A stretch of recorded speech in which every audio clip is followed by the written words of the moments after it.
Okay, hi, I'm Bobby Cardillo, and we've just heard about New Zealand's activities in the South Pacific. We've heard about what's happening on the west coast of Africa, and now we're going to go into the center of the continent of Europe. And I'm delighted to introduce our speaker from Switzerland, Annette di Rosa, from the Zonta Club of Lausanne. Annette describes Switzerland as having 730 years of democracy, 200 years of neutrality, and 150 years of peace and prosperity. Annette was born in Germany, and she moved to the French-speaking part of Switzerland when she was 16 years old. She graduated first from Swiss high school and went to Lausanne University, finishing with master's degrees in business administration and political science. After a few years of working experience as an economic editor, she quit her job to raise 2 children. And after this, she made her career in a family office, ending up as its manager. The position embraced a wide variety of activities and intensive traveling. Annette retired 3 years ago and is still very busy today. She joined the Zonta Club of Lausanne in 2009 and has been the club president, the area director for District 30, Area 4, and the ZI representative at the United Nations in Geneva. She has also been the president of the Swiss Union of Zonta Clubs, called Intercity, and is now the advocacy and UN chair. She has also been the area and district secretary and is presently the club secretary. Annette says that she still doesn't like to speak in front of people, but there is so much to do, and her little bit might just help us make a change. So I'm delighted to welcome Annette. Thank you very much for this introduction. I would like to share the screen now with my presentation that is here. Do you see? Yes, it is on. Okay, but this is not the view that I want to. Okay, now here we go. So I would like to run through my roadmap of the presentation, but actually before I can talk about climate change in Switzerland, you have to know some facts about my country, my new country, as it's a little bit more than watches, cheeses, chocolates and banks. So here are quick facts. Switzerland, since its very picturesque foundation in 1291 by 3 peasant leaders, has become a confederation of 26 cantons, a direct democracy, and has been declared politically neutral. The neutrality made it possible for us to become a major stakeholder as a negotiator and peacemaker in international conflicts. The 26 cantons speak 4 official languages and are mainly divided into 2 zones: the economically and politically strong north, speaking German and its dialect called Schweizerdeutsch, and Romanche, which is a very special dialect, and the south, speaking French and Italian. As for the geography, Switzerland is a very small country situated really in the heart of Europe. Almost 60% of it's the Alps, in mountains peaking up to 4,600 meters. The Italian-speaking canton of Ticino is south of the Alps, with quite warmer weather and more Mediterranean vegetation. The springs of the Danube, Rhine and Rhone rivers link us by waterways to the North Sea, to the south to the Mediterranean, and to the east to the Black Sea. The territory is patched with lakes.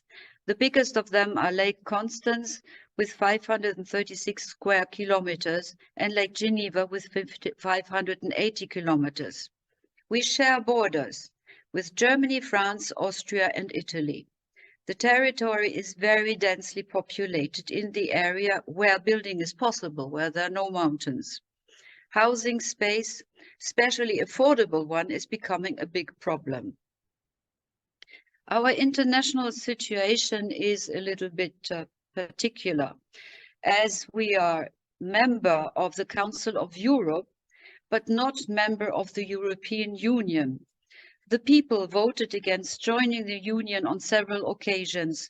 We are only part of the EFTA, the European Free Trade Association, and all negotiations with Europe, very close countries to us, are very tricky. They are actually at a stop right now, and we are hoping that they will recover very soon. We are not part of the NATO, but we have signed a partnership for peace with the institution. We are part of the United Nations and since very, very shortly have a seat in the Security Council. The political system, as I have told you before, is a direct democracy, meaning that the people vote on every constitutional change. The motions for changes can be brought forward by all political party or group of people, provided that they gather a certain number of valid signatures. The government is represented by an assembly of the people and an assembly of the cantons. The executive are 7 federal councillors. The presidency of the country is purely representative and is exchanged yearly amongst these councillors. Presently, 3 of the 7 councillors are women, but don't let that fool you. Female vote was only granted in 1971. And women are still very much underrepresented in the different parties and executive positions within the federal government departments. Economy. Switzerland is a rich country ranked 3rd in the OECD ranking with one of the world's highest level of economic freedom. That is remarkable, but because only 150 years ago, the country was very poor, with extremely harsh living conditions in the mountain areas especially. The first Thomas Cook travelers relate having met almost everywhere very poor people begging for a piece of bread. Speaking about Thomas Cook, prosperity came with tourism, mainly the British, and led to the development of the railroad system. This permitted industrialization, first machinery and textile, and later precision instrument watches, luxury goods, chemicals, pharmaceutical goods, and engineering goods. In the service sectors, it's the Lombards from Italy, from northern Italy, who brought with them the know-how and opened the first banks. Later came insurances and commodities trading. With the decline of the industry sector, Switzerland became a service-oriented country. Since the Second World War, a big income comes from the international organizations like the United Nations and multinational companies localizing their headquarters in Switzerland for safety and tax reasons. The Federal Department of Environment, Transport, Energy and Communication supervises the densest rail network in Europe, 100% electrified, with the world's deepest and longest railway tunnel. Switzerland possesses the highest motorway density in the world, financed by gasoline tax and the mandatory purchases of the toll stickers. There are several international airports, like everybody knows, with Zurich, Geneva, Basel, and Bern. And sciences, we have 2 of the world's high-ranking technical universities in Zurich and in Lausanne, who are now running a large variety of research projects, notably in the field of environmental preservation and fight against climate change. So what about our environment? All environmental issues are managed by the Federal Office for the Environment that is led since 2020 by a woman. As quoted by Wikipedia, Switzerland has one of the best environmental records amongst developed nations. Signatory of the Kyoto Protocol, we are one of the world's most active recyclers with a finding system for littering. We have a very efficient system for garbage disposal and recycling with energy-producing incinerators. Our energy production comes to 56% from hydroelectricity because we have a lot of water and a lot of lakes and rivers, and 39% from nuclear power. The government announced a phase out of nuclear power within the next 2 decades. There were several popular initiatives for a quicker withdrawal, but they have been rejected by the people's vote. The energy crisis, though, has been a wake-up call. Only this week, the government decided to develop all kinds of renewable energies. Develop further all kinds of new renewable energies, even if it would be detrimental to the environment. I hope that you hear this, even if it would be detrimental to the environment. Only natural protected habitats are excluded. Hydropower, photovoltaics, wind power and heat pumping are to be developed quicker. So, how are we standing? You see, there is a 2% 5 raise average in climate, in a temperature raise. Our neutrality does not preserve us. Like everywhere, the situation is preoccupying. You can see the effects of global warming on this slide. You know, the 2% 5 average raise. Knowing that only 20 years ago, temperature above 28 degrees Celsius would be considered extreme heat. Hearing of peaks up to 37 degrees last summer is very scary. With it come heavy, very heavy thunderstorms with rain downpours and flooding, strong gusts of wind and periods of drought. So you see on this picture, the glaciers are melting. It's preoccupying. There has been some recent talk about using snow cannons to slow down the melting of the glaciers, but experts have already warned that it can only slow down and not stop the process. Vegetation is changing and agriculture will have to adapt. Since a few years they're talking about the change. We have a lot of potato cultures. Well, in a few years we will be cultivating melons. We have less snow, but more rain downpours alternating with periods of drought. The top picture of this dam was taken some years ago, but last year you see the same dam on the bottom photo. It was very, very empty, and that was, well, a quite shocking discovery. So you see another one of our lakes, that our water reserves are dwindling. The groundwater reservoirs are nowadays 30% compared at what they should be at this period of the year. 2 communes in the south, in Ticino, the Italian-speaking canton, where it's especially hot and dry during summer, have already announced for next summer water restrictions for the next few months. And we have also new hazards, like landslides in regions where we never had them before, due to strong erosion of the soils, avalanches, wildfires, floodings. The country has a reputation to be a skier's paradise, but only this week 2 people died in 2 different big avalanches that they provoked by skiing off-slope. Despite very sophisticated security measures and research efforts, they were both found too late. A week ago, we had a lot of snow after a period of weeks of drought. The snow cover is very thick and becomes very heavy with the spring approaching, and the avalanche danger is very, very high. Last summer, the apricot production, because they grow apricots in the Canton Valley, was destroyed by 70% by the tsetse mosquito, which we have not known ever before, who recently appeared in Switzerland due to climate change. The lake of Neuchâtel, you can see on the top the picture, the green cyanobacteries, was affected in certain zones by a so far unknown killer algae. Bathing had to be prohibited during the warmest days. Especially there were 2 dogs dying of this killer algae last summer.